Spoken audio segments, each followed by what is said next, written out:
semen is of an extraordinary level of potency.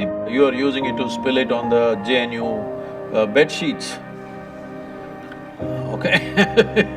If that's how you're using it, well, that's your compulsion. We have a biology, we cannot put it under the carpet, it's there. Body has its needs, as there is physical hunger, so there is sexuality, but to what extent is your choice. So in the yogic culture, this is called as virya. It is one of the most potent things. Obviously, it has a potency if you know how to explore.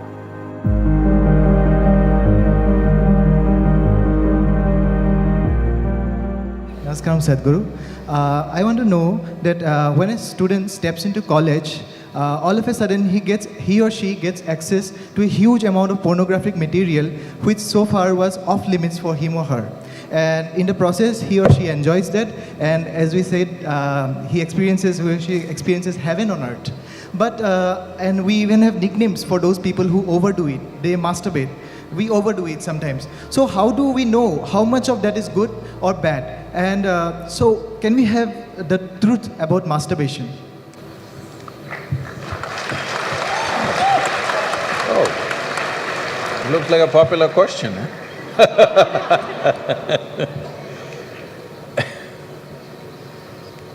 See, we have a biology, we cannot put it under the carpet, it's there. It's best we address it for what it is. But right now the problem in the world is because certain religious institutions in the world took this attitude that the very biology of the human being is wrong.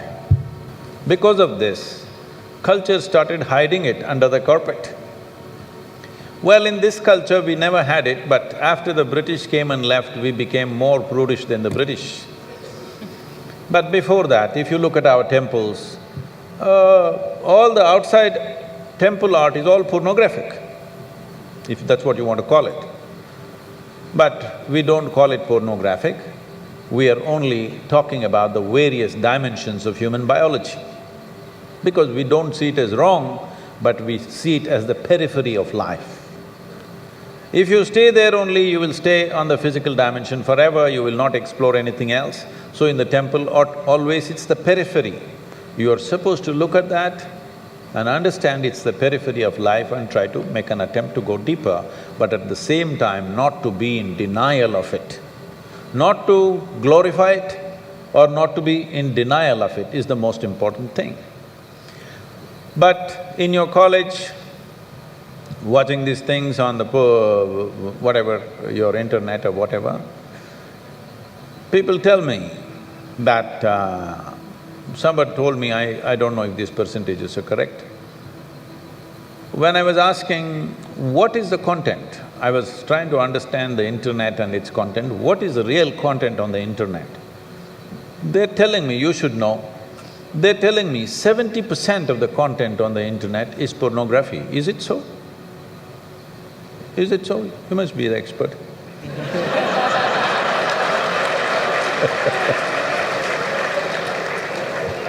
Is somebody doing PhD on it? They told me 70%. I said 70% is unreasonable and sick levels of pornography. If it occupies a small percentage, it's okay. 70% of a technological platform which could do millions of things, unfortunately is pornographic. Just biology of life. It's very unfortunate because once you come as a human being, your biology is not the front end of your life. It is one part of your life. This cerebral capability came so that your intelligence becomes the front end of your life, and if you become conscious, your consciousness becomes the front end of your life. Biology is the front end of a bull. It's okay for him, that's all he knows. But biology should not be the front end of a human life, it is part of our life. We are not denying it. So, at a certain stage in your life, it's like this. A 95-year-old man went for a medical checkup with his doctor. The doctor did a thorough checkup and said, "Hey, old boy, you're doing great for 95, no problem with you." Then the old man asked, "Doctor, but what about my sex life?" Then the doctor looked at him and asked, thinking about it or talking about it?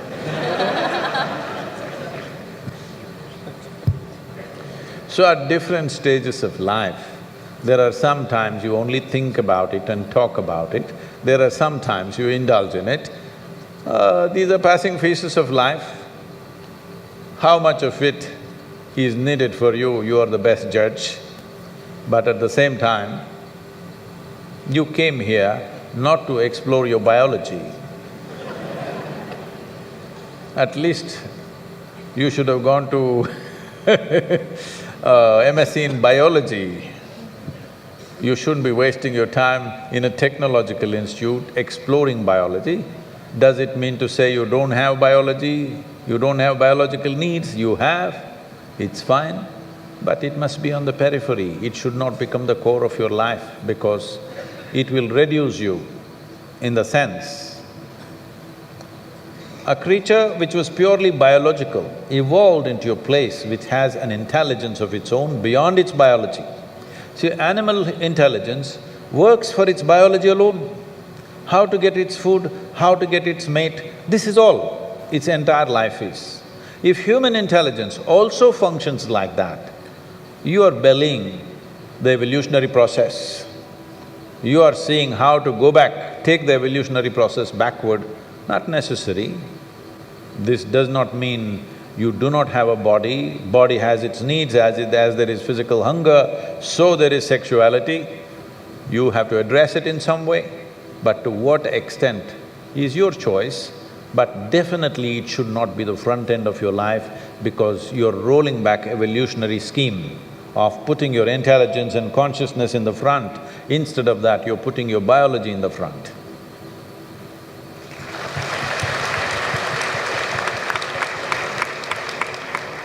How important is a man's semen for physical, mental and spiritual well-being? Can wasting our semen damage us spiritually?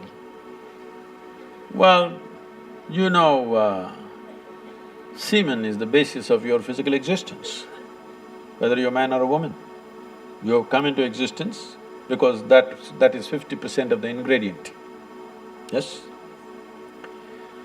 Well, we have skin, we have epithelial cells, we have hair, we have many other aspects of body, you know, heart, liver, kidney, so many things. All these cells are of a certain potency in their own way. But semen is of an extraordinary level of potency, it can create a whole new life. Well, today you can take an epithelial cell and do a lot of things in a laboratory and maybe we can clone you, all right? So the potential is here also, but it is not in the same dynamics as it is in a cell, which you're referring to as semen. So in the yogic culture, this is called as virya.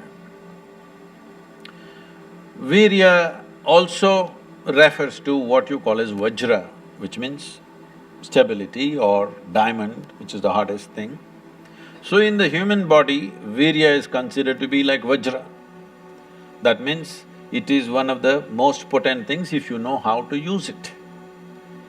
Well, how to use it means you can use it to produce a child, that's one thing. Well, if you are… this question is coming because you are using it to spill it on the JNU bed sheets, okay? If that's how you're using it, well, that's your compulsion, you're doing whatever you're doing. This is not something to be judged morally, that's not the point, it's a question of what is the level of compulsion that one has. But anything in this body, can it be transformed into a different level of function? Absolutely. Not just semen, just everything in this body can be transformed. See, suppose I gave you all soup-making ingredients, same soup-making ingredients to every one of you.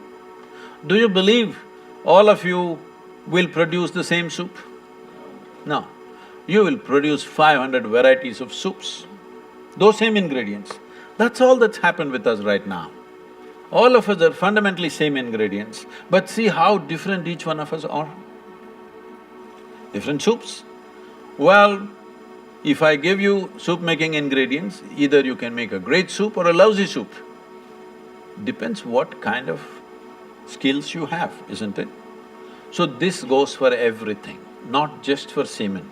Every dimension of your body and your mind, you can transform into something tremendous, or you can make it mediocre, or you can make it a serious problem. Every aspect of your life. That goes for this aspect of life also. This same energy, see, people are making it literal translations, but if you want to produce a certain, let's say, epithelial cells, how much energy the body spends on it? And if you want to produce a cell which you call a semen, how much energy body spends is very different. This can be scientifically established. So, when you're investing so much energy in that, obviously it has a potency if you know how to explore. But are you competent to explore? Are you capable of exploring? Do you have the necessary sadhana and guidance to do that? That's a big question mark.